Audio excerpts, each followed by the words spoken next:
আবহাওয়া দপ্তর যেরকমটা জানাচ্ছে যে এই যে একটু শীত শীত ভাব বা কখনো কখনো একটু গরম অনুভূত হওয়া অর্থাৎ আবহাওয়ার খামখেয়ালিপনা সেটা কিন্তু আর খুব বেশি স্থায়ী হবে না। গরম তীব্র আকার ধারণ করেছে, অলরেডি অনেকে বলতে শুরু করেছেন যে যথেষ্ট গরম পড়তে শুরু করেছে, হাঁসফাঁস অবস্থা হতে চলেছে। আপনার সতর্ক হন এখন থেকেই, কারণ দক্ষিণবঙ্গের যে তাপপ্রবাহের পরিস্থিতি একটা তৈরি হওয়ার মতো পরিস্থিতি তৈরি হচ্ছে এবং আর কিছুদিনের পর অন্তত তাপমাত্রা বেশ কিছুটা অনেকটাই ঊর্ধ্বমুখী হয়ে যাবে।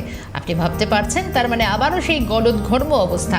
একটু ওয়েদার আপডেট জানার চেষ্টা করি। আমার সঙ্গে এই মুহূর্তে অভিরূপা হাজরা রয়েছেন সরাসরি। অভিরূপা, সুপ্রভাত জানাই এবং সঙ্গে বসন্ত উৎসবের অনেক শুভেচ্ছা জানাই। তোমাকে খুব মিষ্টি লাগছে এবং অন্যান্য দিনের থেকে একেবারেই আলাদা ডিফারেন্ট লাগছে। সঙ্গে এটাই জানার চেষ্টা করি যে এই যে একটু সুখ, সেটা কি বাঙালির আর সইবে না? অন্তত বেশ একটা তাপপ্রবাহ বা আবারও তাপমাত্রা যে জায়গায় পৌঁছেছে গলদঘর্ম হতে হবে।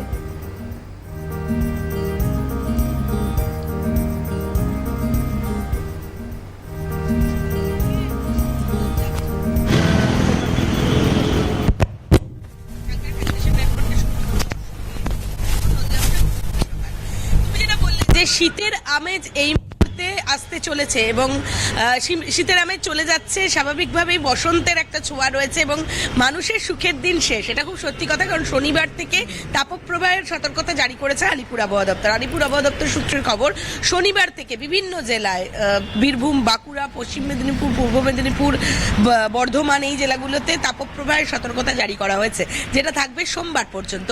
এবং এই তাপপ্রবাহের জায়গা বদল হবে, অর্থাৎ জেলাগুলি কিছু কিছু ক্ষেত্রে বদল হবে। যেমন শনিবারে থাকছে এই জেলাগুলিতে এবং রবিবারে থাকছে হাওড়া, হুগলি, উত্তর চব্বিশ পরগনা, দক্ষিণ চব্বিশ পরগনা, পুরুলিয়া, বাঁকুড়া, আসানসোল এই জেলাগুলোতেও প্রচুর পরিমাণে তাপপ্রবাহের সতর্কতা থাকছে, এমনটাই জানাচ্ছে আলিপুর আবহাওয়া দপ্তর। এবং আলিপুর আবহাওয়া দপ্তর সূত্রের খবর, আমূল পরিবর্তন হতে চলেছে আবহাওয়ার। তার কারণ হচ্ছে তাপপ্রবাহের সতর্কতা বাড়ছে, গরম বাড়বে এবং তাপপ্রবাহের সঙ্গে সঙ্গে যেটা পাওয়া যাচ্ছে যে বিকেলের পরেও তাপপ্রবাহের সতর্কতা থাকছে, বিকেলের পরেও গরম বজায় থাকবে। এবং এই যে শীতের আমেজ, যেটা এই দোলের সঙ্গেই বিদায় নিতে চলেছে, এমনিতেই শীত বিদায় নিয়েছে পশ্চিমবঙ্গ থেকে, তবে ধীরে ধীরে গরমের পরিস্থিতি প্রবেশ করছে, এই কথা বলাই বাহুল্য।